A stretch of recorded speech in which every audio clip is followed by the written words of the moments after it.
பூங்காற்று நேயர்களுக்கு வணக்கம். என் பெயர் உமா ஸ்ரீனிவாசன். நான் பிறந்த வருஷம் 1948 ஃபெப்ரவரி மாதம். நான் பிறந்தது சிதம்பரத்தில். எங்கள் தாத்தா பாட்டி இருந்தாங்க அப்போ அங்கே சிதம்பரத்தில். அங்கே பிறந்தேன். அப்பா பேர் ராமமூர்த்தி. அவங்க கும்பகோணத்துலேருந்து வந்தவங்க. அம்மா பேர் மங்களம். அவங்க அம்மா சிதம்பரம் அந்த வல்லம்படுகை ஏரியாலேருந்து தான் வந்தவங்க. எனக்கு நான் தான் பெரியவன். நாங்கள் 4 பேர், ஒரு 2 தம்பி, ஒரு தங்கை. அப்பா கவர்மெண்ட் சர்வீஸில் டிஃபென்ஸ் அக்கௌண்ட்ஸில் வேலை பண்ணிட்டு இருந்தாங்க. அப்பாவுக்கு வருஷம் மாற்றல் ஆகிடும். சில சமயம் டெல்லி, லக்னோ, பூனா, மீரட் அப்படின்னு போயிட்டே இருப்பாங்க. அதனால அப்போ எங்கள் பாட்டியெல்லாம் அவங்க மைசூரில் இருந்தாங்க. அதனால அங்கே மைசூரில் இருந்தால் கொஞ்சம் இந்த ஸ்கூலெல்லாம் ரொம்ப தவறாமல் படிக்க முடியும் அப்படின்னு சொல்லிட்டு என்னை நான் பாட்டி வீட்டில் விட்டுருந்தாங்க. அதனால நான் மைசூரில் இருந்தேன். மைசூரில் ஒரு கான்வெண்ட்டில் கிரைஸ்ட் த கிங் கான்வெண்ட் அப்படின்னு ஒரு ஸ்கூல். அங்கே தான் நான் 5ஆம் கிளாஸ்லேருந்து எஸ்எஸ்எல்சி மட்டும் அங்கே தான் படித்தேன் நான். அப்புறம் ஸ்கூலில் எனக்கு முக்கியமாக எனக்கு பாட்டு எப்போவுமே ரொம்ப பிடிக்கும். அதனால என்னோடய ஃபேவரெட் இது பாட்டு. பட் ஸ்கூலில் படிக்கிறது நிறைய மேத்ஸ், ஃபிசிக்ஸ் அதெல்லாமும் கொஞ்சம் பிடிக்கும். ஸோ அதெல்லாம் கொஞ்சம் ஸ்போர்ட்ஸில் நான் கொஞ்சம் அவ்வளவு, எனக்கு கொஞ்சம் கால் வேறு முழங்கால் அப்போல்லாம் தகராறு. அதனால நான் ஸ்போர்ட்ஸ் ரொம்ப விளையாட மாட்டேன். ஆனாக்கா இந்த பாட்டு, கொஞ்சம் கை வேலை அதெல்லாம் தான் பிடிக்கும். ஸ்கூலில் அங்கே இருக்கிறச்சு மைசூர் இல்லையா, அதனால அங்கே அந்த எக்ஸ்கர்ஷன்னாக்க இப்படி இந்த 18ஆம் பெருக்கு நம்ம ஊரில் வருமே, அந்த மாதிரி காவேரி கரைக்கு போய் ஸ்ரீரங்கப்பட்டினத்துக்கு போவோம் நாங்கள். அங்கே ஸ்ரீரங்கப்பட்டினத்தில் போய் நம்ம 18ஆம் பெருக்கு எங்கள் பாட்டி, கொள்ளு பாட்டி எல்லோரும் இருந்தாங்க, அவங்களோட அங்கே போவோம். அப்புறம் அங்கேருந்து மைசூரில் இந்த கிருஷ்ணராஜ சாகர் அப்படின்னு ஒன்று, அது அந்த பெரிய கேஆர்எஸ் டேம், அது விஸ்வேஸ்வரையான்னு ஒருத்தர் இருந்தார். அவர் 100 வயசு மட்டும் இருந்தார். அவரோட 100ஆவது வயசுக்கு எங்கள் ஸ்கூலில் நாங்களாம் 9ஆம் கிளாஸ் படிக்கிறச்சே லட்டு கொடுத்தாங்க. எனக்கு அப்படியே அது நினைவு இருக்குது. 100 வயசுக்கு அவ்வளோ ஆக்டிவாக இருந்தார் அவர், சர் எம் விஸ்வேஸ்வரையான்னு. அவர் தான் அந்த கேஆர் சாகரை டிசைன் பண்ணார். அங்கே வருஷம் ஒரு தரம் பார்க்க போவோம். இந்தியாவிலேயே அதான் முதல்ல இப்போ கலர் ஃபவுண்டன் எல்லாம் போட்டு அந்த வாட்டர் ஃபால்ஸ் மாதிரியெல்லாம் இருந்து ரொம்ப நல்லாயிருக்கும். அது எனக்கு ரொம்ப ஒரு சைல்ட்ஹுட் மெமரி. ரொம்ப அழகான இடம் என்னன்னா அந்த கிருஷ்ணராஜ சாகர் டேம் தான் ரொம்ப. அப்புறம் நான் காலேஜும், எனக்கு சயின்ஸ் மேத்ஸ் எல்லாம் பிடிக்கும். அதனால நான் காலேஜும் மைசூர்லேயே, பிஎஸ்சி மட்டும் மைசூரில் தான் படித்தேன். சாரதா விலாஸ் காலேஜ். அங்கே ஃபிசிக்ஸ், மேத்தமேட்டிக்ஸ் படித்தேன். அப்புறம் எனக்கு கொஞ்சம் சம்ஸ்கிருதம் ரொம்ப பிடிக்கும். அதனால நான் செகண்ட் லாங்குவேஜாக சம்ஸ்கிருதம் எடுத்துட்டேன். ஸோ அப்போ அதனால் இங்கிலீஷ், அஃப்கோர்ஸ் இங்கிலீஷ், சம்ஸ்கிருதம், தமிழ் பாட்டியே சொல்லி கொடுத்துட்டாங்க. அதனால தமிழ் எழுத படிக்க கற்றுட்டேன். மைசூரில் இருந்ததுனால கன்னடம், அந்த சம்ஸ்கிருதத்தோட கன்னடம் படிக்கணும். அதனால கன்னடம், தமிழ், சம்ஸ்கிருதம், ஹிந்தி அம்மா படிக்கணும். அப்பா ஹிந்தி தான் அப்போ நம்ம நேஷ்னல் லாங்குவேஜாக இருக்கும் எல்லாம் நான் சொல்லிட்டு இருந்தாங்க. ஹிந்தி படிக்கணும்னாங்க. அதனால ஹிந்தியும் படித்தேன். ஸோ எல்லா பாஷையும் படிச்சுட்டே வளர்ந்தேன்னா அது எனக்கு ஒரு மாதிரி பாக்கியம். அப்பா அம்மா எல்லாருமா நிறைய லாங்குவேஜ் படிச்சுட்டு வளர்ந்தேன்னா. அப்புறம் காலேஜ் இந்த சயின்ஸ் காலேஜ், சாரதா விலாஸ் காலேஜ்னு ஒரு சயின்ஸ் காலேஜ். ஸோ இந்த சயின்ஸ் காலேஜில் நாங்கள் நிறைய பசங்கள்லாம் அப்போ நிறைய பேர் என்ஜினியரிங் படிக்க போயிடுவாங்க. அதனால பிஎஸ்சி படிக்கிறது கேர்ள்ஸ் தான் ஜாஸ்தி இருப்பாங்கன்னு வச்சுக்கோங்களேன்.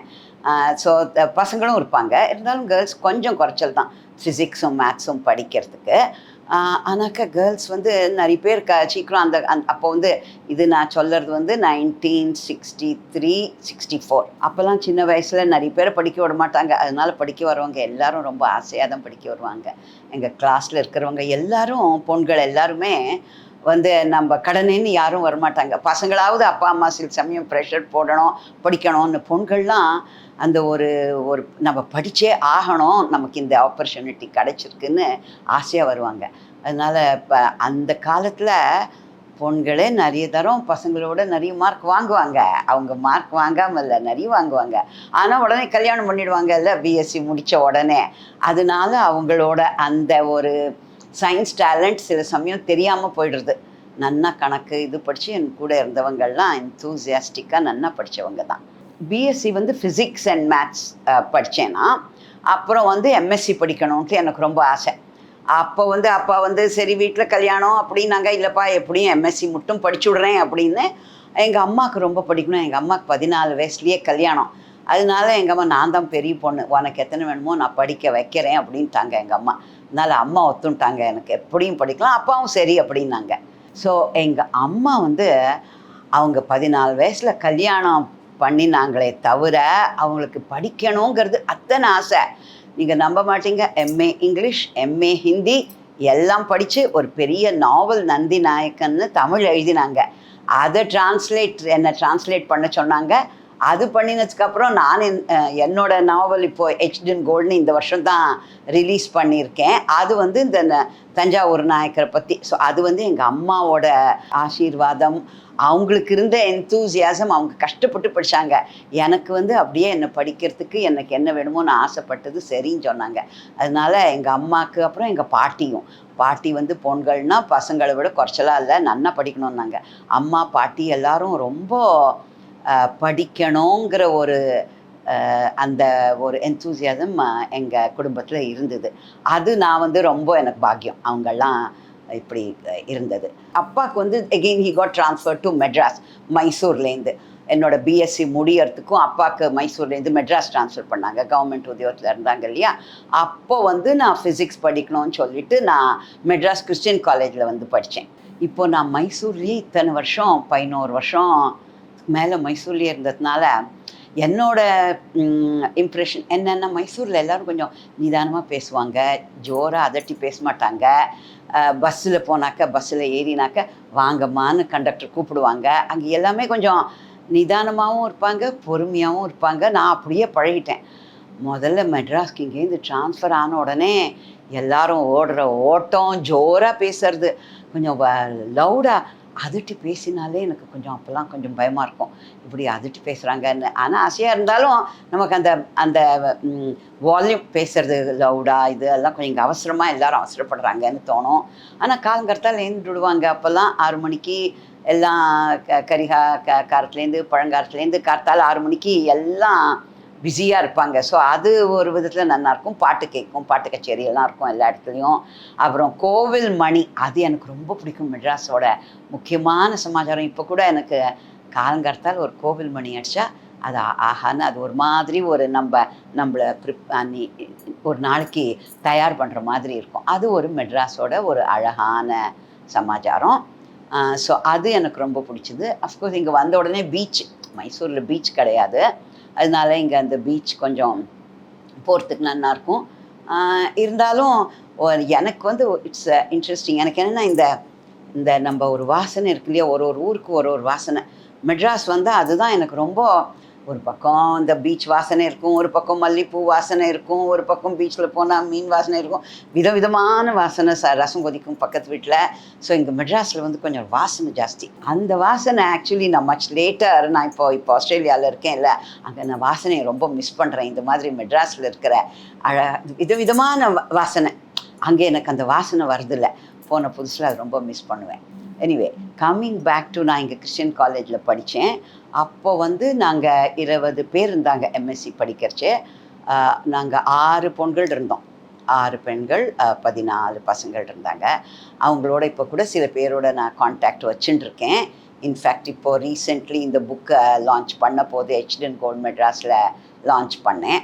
அப்போ வந்து அவங்க என்னோடய ஃப்ரெண்ட்ஸுக்கு, கிறிஸ்டியன் காலேஜ் பசங்கள் ஃப்ரெண்டு கூட வந்திருந்தாங்க.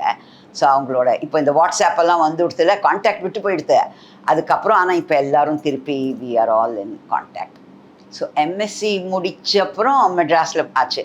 அதுக்கப்புறம் அப்பா அம்மா சொன்னாங்க, சரி நான் பிஹெச்டி பண்ணுறேன்னே. வேண்டாமா, பிஹெச்டி எல்லாம் இப்போ வேண்டாம் ஆச்சு, நீ வீட்லேயே. எங்கள் அப்பா ஃபேமிலியில் நான் தான் முதல்ல காலேஜுக்கு போயிட்டு போஸ்ட் கிராஜுவேட் எல்லாம் பண்ணி எல்லாம் பண்ணது. இத்தனை படித்ததே பண்ணியிருக்கமா, இப்போ நீ தான் பெரியவோ, கல்யாணம் பண்ணிக்கணும் அப்படின்னாங்க. அந்த காலத்தில் அப்படி தான். சரி, பொண்ணு பார்க்க வரத்துக்கு தெரிஞ்சவங்க தான் அவங்க, தூரத்து உறவு, ஒருத்தருக்கு சொல்லி வந்தாங்க. ஸோ அவங்க வந்து ஜியாலஜிஸ்டாக இருந்தாங்க டெல்லியில், சிமெண்ட் ஜியாலஜிஸ்ட் டெல்லியில் வேலை பண்ணிட்டு இருந்தாங்க. அந்த காலத்தில் எல்லாம் பண்ணுற மாதிரி ஜாதகம் பார்த்து எல்லாம் பண்ணி தான் அவங்க மீட் பண்ண வந்தாங்க.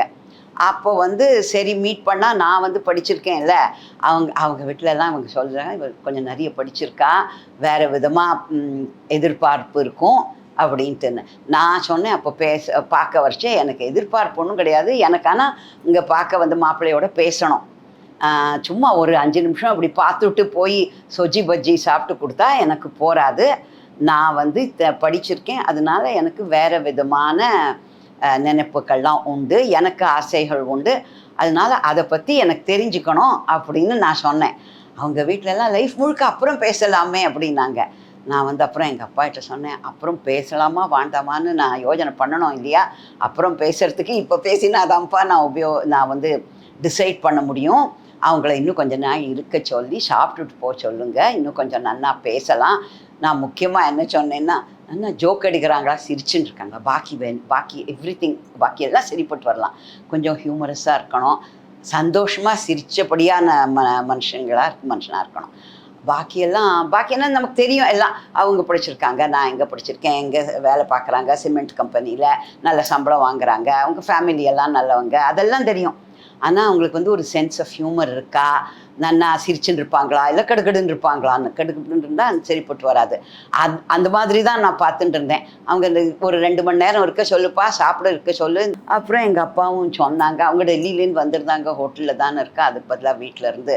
ஸோ அதுவே அந்த காலத்துக்கு ஒரு வித்தியாசமானது. இப்படி பொண்ணு வந்து இருந்து சாப்பிட்டுட்டு போங்கோ, இந்த 2 நிமிஷம் பேசினா போராது, எனக்கு இன்னும் கொஞ்சம் உங்களை பற்றி எல்லாம் தெரிஞ்சுக்கணுங்கிறது அந்த காலத்தில் அதுவே ஒரு பெரிய விஷயமா தோணித்து சில பேருக்கு. இருந்தாலும் அவங்க இருந்து எல்லாம் பார்த்து சிரிச்சுட்டு, அவங்களும் நன்னா என்கிட்ட அப்புறம் அவங்களும் சொல்லிட்டு இருந்தாங்க, நீ நன்னா சிரிச்சது தான் எனக்கு பிடிச்சதுன்னு நான் சொன்னேன். நானும் அது ஒண்டி தான் பார்த்துட்டு இருந்தேன், ஏன்னா பாக்கியெல்லாம் நம்ம கண்டுபிடிச்சி விடலாம். So that is how we met. And உடனே பார்த்தோம், உடனே நிச்சயம் பண்ணிட்டாங்க, ஒரு மாதத்தில் கல்யாணம் ஆகிடுது. ஸோ அப்புறம் டெல்லியில் எப்படின்னா, ஸோ டெல்லியில் வந்து இவங்க ஜியாலஜிஸ்டாக இருந்ததுனால அடிக்கடி சிமெண்ட் ஃபேக்ட்ரி கட்டுற இடத்துக்கெல்லாம் போயிட்டுருப்பாங்க. நிறைய இடத்துல போயிட்டு இருக்கிறதுனால என்னால் கூட எல்லா இடமும் போக முடியாது. அப்போது நான் வந்து நான் படிச்சிருக்கேன், இப்படி சும்மா வீட்டில் உட்காண்டிருந்தா என்ன பண்ண முடியும்னு சொல்லிவிட்டு நான் போய் அங்கே எம்ப்ளாய்மெண்ட் எக்ஸ்சேஞ்ச், டெல்லி யூனிவர்சிட்டியில் போய் எம்ப்ளாய்மெண்ட் எக்ஸ்சேஞ்சில் போய் அப்ளிகேஷன் போட்டேன்.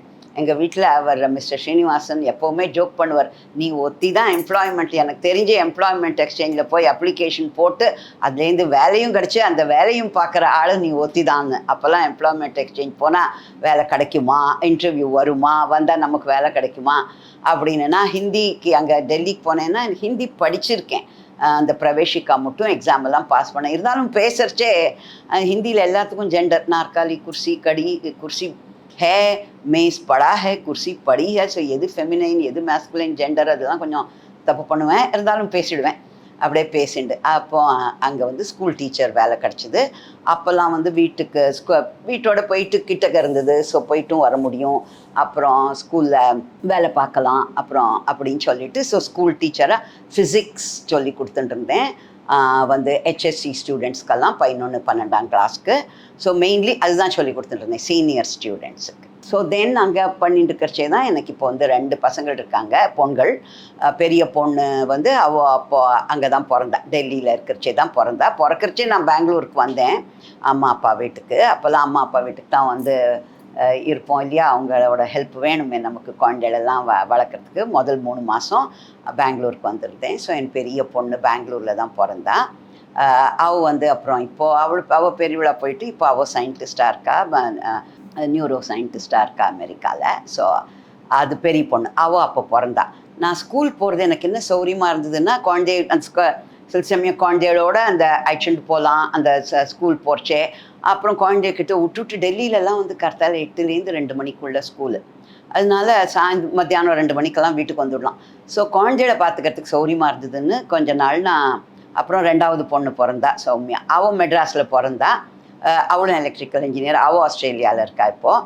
ஸோ இப்போ 2 பொண்களும் நல்ல குழந்தைகளாக சந்தோஷமாக இருக்காங்க. எனக்கும் ரொம்ப திருப்தி, அவங்க லைஃப் அழகாக போயின்னு இருக்கிறத பற்றி. இப்போது பசங்கள் வந்து 2 குழந்தைகள். அங்கே பெரிய பொண்ணு 15, 16 வயசு, சின்ன பொண்ணு 12 வயசு. அப்போ வந்து எங்களுக்கு என்னவோ கொஞ்சம் உலகத்தை சுற்றி பார்க்கணுங்கிற ஒரு குதூகலம். பெரிய காரணம்னு இல்லை, நல்ல வேலை எனக்கும். நான் அதுக்கு முன்னாடி நான் குழந்தைகள் சின்னவாளாக இருக்கிறச்சே டீச்சராகவே இருந்தால் நமக்கு இன்னும் கொஞ்சம் வேறு தினசாக பண்ணணும்னு சொல்லிட்டு நான் கம்ப்யூட்டர் சயின்ஸ் படித்தேன் டெல்லியிலேயே. Evening course MTech. அப்போது வந்து ஐஐடியில் ஃபஸ்ட்டு பேட்ச்சு. ஸோ 1982 நான் எம்டெக் கம்ப்யூட்டர் சயின்ஸ் படித்தேன். அது வந்து ஃபிசிக்ஸ், அப்புறம் மேத்ஸ், எலக்ட்ரிக்கல் இன்ஜினியரிங் ஸ்டூடெண்ட்ஸ்க்கெல்லாம் சொன்னாங்க. அது படித்தேன். அது படிக்கிறச்சே நான் என்னோடய ப்ரொஃபஷனை டீச்சர்லேருந்து computer software engineer, software modeling மாற்றிட்டேன் அந்த time. So my career took a transition from a high school teacher to a technologist, IT specialist. அப்போல்லாம் இட் வாஸ் ஏர்லி டேஸ். இப்போ எல்லாரும் ஏஐன்னு எல்லாரும் சாட் ஜிபிடி ஏஐ சொல்கிறாங்கல்ல. நான் அப்போ எம்டெக் படிச்சுட்டு என்னோட எம்டெக் தீசிஸ் வந்து ஏஐயில் தான்.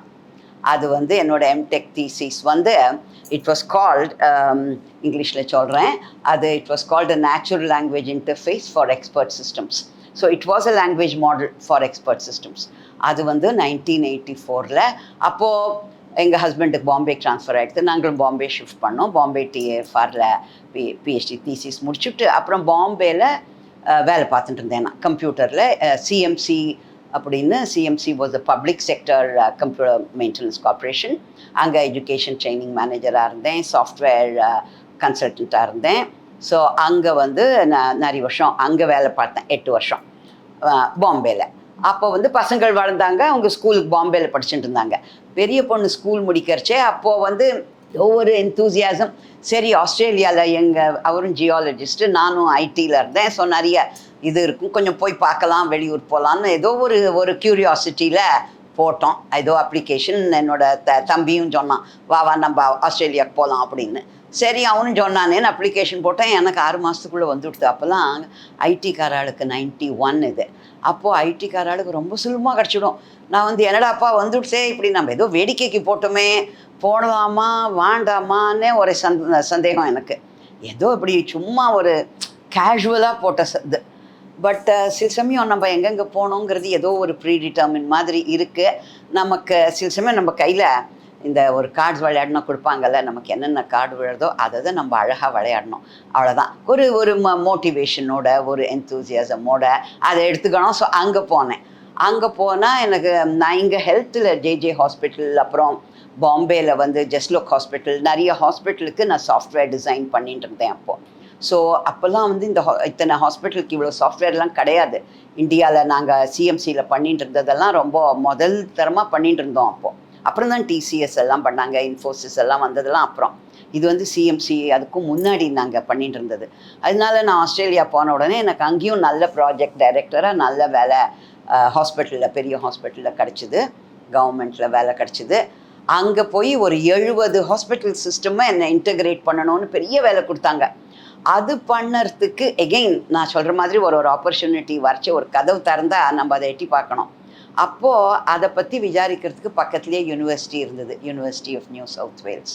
அதனால அங்கே போய் இதுக்கு ஏதாவது தியரிட்டிக்கல் பேப்பர்ஸ் எல்லாம் இருக்கான்னு கேட்குறதுக்கு போனேன். அங்கே போனால் அந்த ப்ரொஃபஸர் சொன்னாங்க, நீங்கள் இத்தனை எல்லாம் பண்ணியிருக்கேள், நீங்கள் உங்ககிட்ட டேட்டா இருக்குது, இத்தனை இன்ஃபர்மேஷன் சிஸ்டம்ஸ் பற்றி பண்ணுறேன், இங்கே வந்து நீங்கள் பிஹெச்டி பண்ணுங்க அப்படின்னு சொன்னாங்க. ஸோ நான் வேலை பார்த்துட்டு இருக்கேனே, எனக்கு இப்போ வேலை பார்க்கணும், என்னால் வேலையை விட முடியாதுன்னாங்க. அங்கே என்ன சொன்னாங்க, நீ வேலையை பாரு, நாங்கள் ஸ்காலர்ஷிப் கொடுக்குறோம், நீ டேக்ஸ் ஃப்ரீ ஸ்காலர்ஷிப். அதான் அங்கே ஒரு பெரிய வித்தியாசம். வேலையும் பார்த்துட்டு பிஹெச்டியும் பண்ணேன், நான் 2 பண்ணேன். குழந்தைகளையும் வளர்த்துட்டு வீடியும் பார்த்துட்டு, அங்கே இந்த மாதிரி வேலைக்காரன் கிடையாது, எல்லாம் நம்ம தான் பண்ணணும். ஸோ எல்லாம் வீட்டையும் பார்த்துட்டு, குழந்தைகள் ஒரு பொண்ணு காலேஜ், இன்னொரு பொண்ணு ஹை ஸ்கூல், பிஹெச்டியும் அப்போது அங்கே தான் பண்ணி முடித்தேன். ஸோ கம்ப்யூட்டர் சயின்ஸ் பிஹெச்டி அங்கே தான் பண்ணி முடித்தேன். ஸோ அது முடிக்கிறச்சே அப்புறம் பிஹெச்டி பண்ணதுனால ரிசர்ச் சென்டரில் வான்னு கூப்பிட்டாங்க. அதுக்கப்புறம் அதான் ஒரு மாதிரி இப்படி ஒரு கதவு திறந்தால் இன்னொரு கதவு அப்படியே வந்துட்டு இருந்தது. பகவான் கிருப்பை, ஹார்ட் ஒர்க்கும் இருந்தது. சில சமயம் நான் சொல்கிறேன் இது லக்கில் வேணால் ஒரு பக்கம் ஒரு க்யூரியாசிட்டி, ஒரு ஹார்ட் ஒர்க். நிறைய வேலை பண்ணுவேன் நான், ஒரு நிமிஷம் கூட சும்மா இருக்காத படிக்க. அது இப்போ அப்படி தான். ஸோ அதனால ஒரு ரிசர்ச் சென்டரில் வேலை பார்த்தேன். இப்போ வந்து இந்த பிஹெச்டி வந்து அதுவும் நான் வந்து ஹெல்த் டெக்னாலஜியில் தான் பண்ணேன், அதுவும் ஏஐயில் தான். இந்த நிறைய சிஸ்டம்ஸ் எல்லாம் இருந்தது இல்லையா, ஹாஸ்பிட்டல் சிஸ்டம்ஸ், அது எல்லாத்தையும் இன்டகிரேட் பண்ணணும்னா அதை வந்து intelligent integration it was called. அந்த intelligent integration involve machine learning.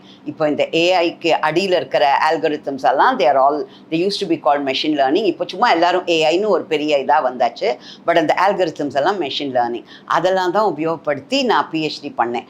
அதனால அப்புறம் அந்த சிஎஸ்ஐஆர் ஒன்று ஆஸ்திரேலியாவில், அது நம்பூர் சிஎஸ்ஐஆர் மாதிரி பெரிய ரிசர்ச் ஆர்கனைசேஷன், அங்கே அப்புறம் எனக்கு வேலை கிடச்சிது. அங்கே நிறைய வருஷம் வேலை பார்த்துட்டு இருந்தேன்.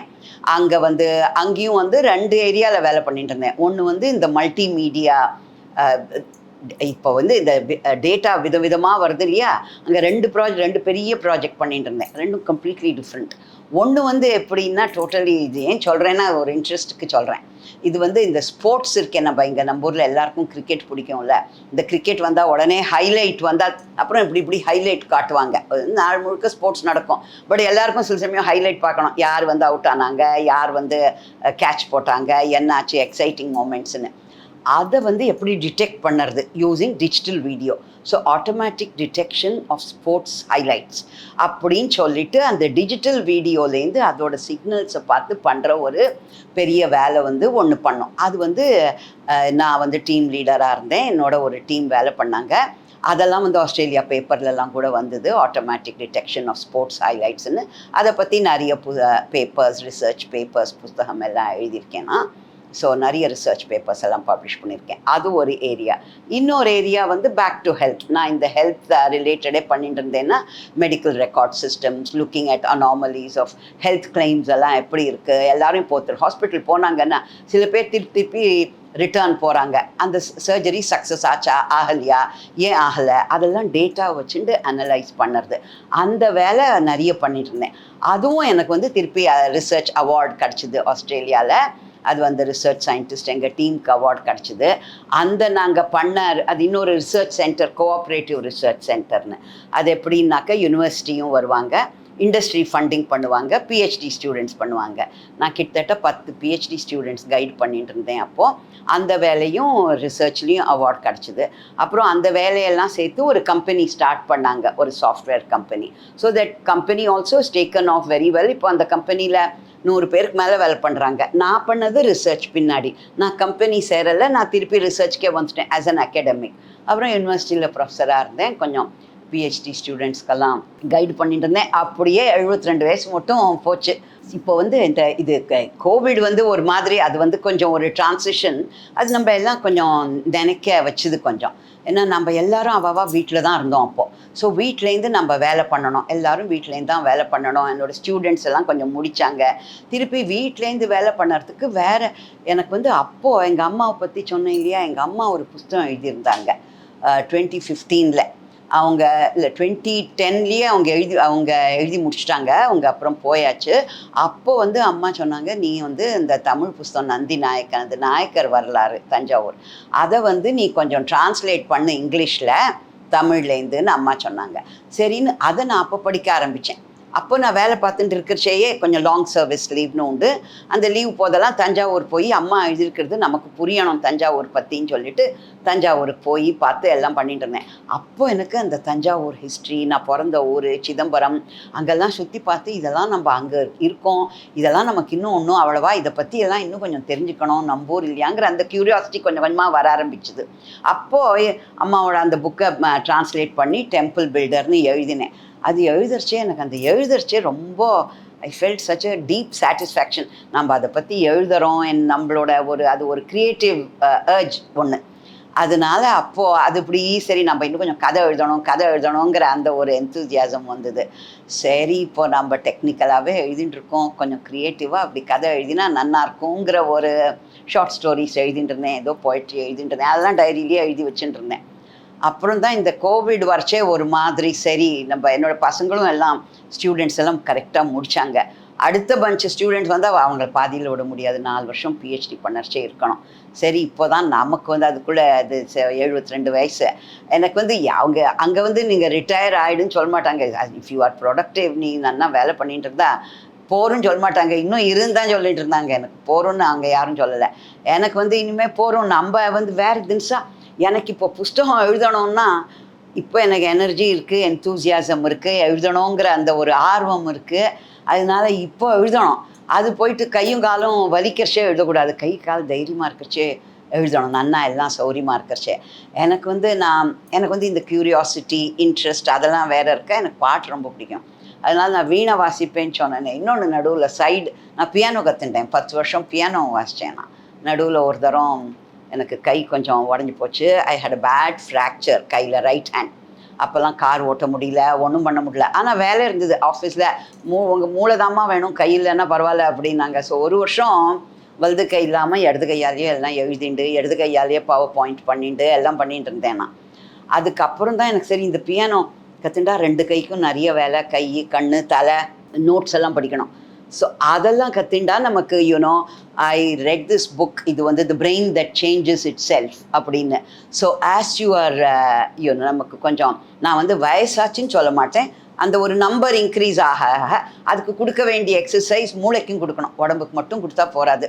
உடம்புக்கு எல்லோரும் ஜிம்முக்கு நடக்கணும்பாங்க, அதெல்லாம் தெரிஞ்ச விஷயம். நான் தினம் கார்த்தால யோகா 1 மணி நேரம் டெய்லி பண்ணுவேன். எவ்ரிடே கார்த்தால 6:30 to 7:30 யோகா. அப்புறம் வந்து என்னோடய மெடிடேஷன், தியானம் அதெல்லாம் உண்டு. சாயந்தரம் ஒரு 45 minutes வாக் உண்டு, 5 days a week. இதெல்லாம் என்னோடய ரெகுலர் ஹேபிட்டாக ரொம்ப வருஷமாக நான் பண்ணிட்டுருக்கேன். ஸோ இப்போ என்னை பொறுத்த வரையில் ஏஜ் வந்து நான் இது ஒரு நம்பர் தான். நம்ம வந்து லைஃப்பில் ஒரு டைம் ஒன்று பண்ணுறோம். சின்ன வயசில் நம்ம வளர்கிறோம், விளையாடுறோம், அப்புறம் படிக்கிறோம், அப்புறம் வந்து கல்யாணம் ஆகிட்டு குழந்தைய பார்த்துக்குறோம், அப்புறம் இப்போ வந்து நம்மளை பார்த்துக்குறோம். அவ்வளோதான். இது வந்து ஒரு நம்பர். இதை வச்சுட்டு நம்ம இப்போ நமக்கு வேணுங்கிறது நம்ம பண்ண முடியும். நம்மளை வந்து இப்படி பண்ணு அப்படி பண்ணுன்னு சொல்கிறவங்க யாரும் இல்லை, நம்ம தான். நாம் வந்து ஒரு என்தூசியாசமோட என்ன வேணுமோ அது பண்ண முடியும். ஆனால் அதுக்கு என்ன வேணும்னா ஒரு என்தூசியாசம், ஒரு பர்பஸ். இந்த நம்பரை பார்த்து பயப்பட வேண்டிய அவசியம் இல்லை. எனக்கு அப்படி தான் தோன்றுது. அதனால் என்னை வந்து முதுமை, வயசு அதெல்லாம் ஒரு நம்பர் தான். அதை முதுமைன்னு அதுக்கு ஒரு லேபிளே கொடுக்க வேண்டாம். இல்லை சந்தோஷமாக இருந்தாக்க அவ்வளோதான், அதுதான் முக்கியம். ஸோ நம்ம சந்தோஷமாக ஒரு பர்பஸோட அந்த நம்பருக்கு ஒரு லேபிளையும் வார்த்தையும் கொடுத்து திண்டாடவே வேணாம். நிம்மதியாக சந்தோஷமாக வேணுங்கிறது பண்ணிட்டு இருந்தால் நம்ம முதுமைன்னு கஷ்டப்பட்டு மனசை வயசாயிடுதே அப்படின்னு கஷ்டப்படாதபடிக்கு ஒரு குதூகலத்தோட நம்ம லைஃப்பை நடத்த முடியும். நான் வந்து என்னோடய லைஃப் ஒரு கதை சொல்லியிருக்கேன், உங்களுக்கு பிடிக்கும்னு நினைக்கிறேன். And thank you for listening.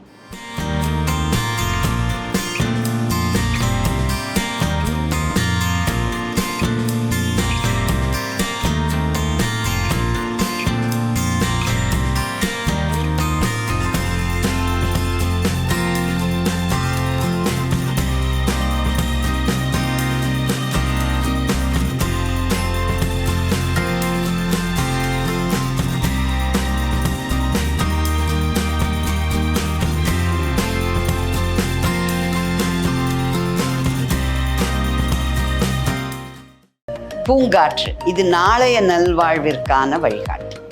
தொடர்ந்து எங்களோட வீடியோக்களை பார்க்கறதுக்கு பூங்காற்று சேனலை சப்ஸ்கிரைப் பண்ணுங்கள் அண்ட் ஃபாலோ பண்ணிடுங்க.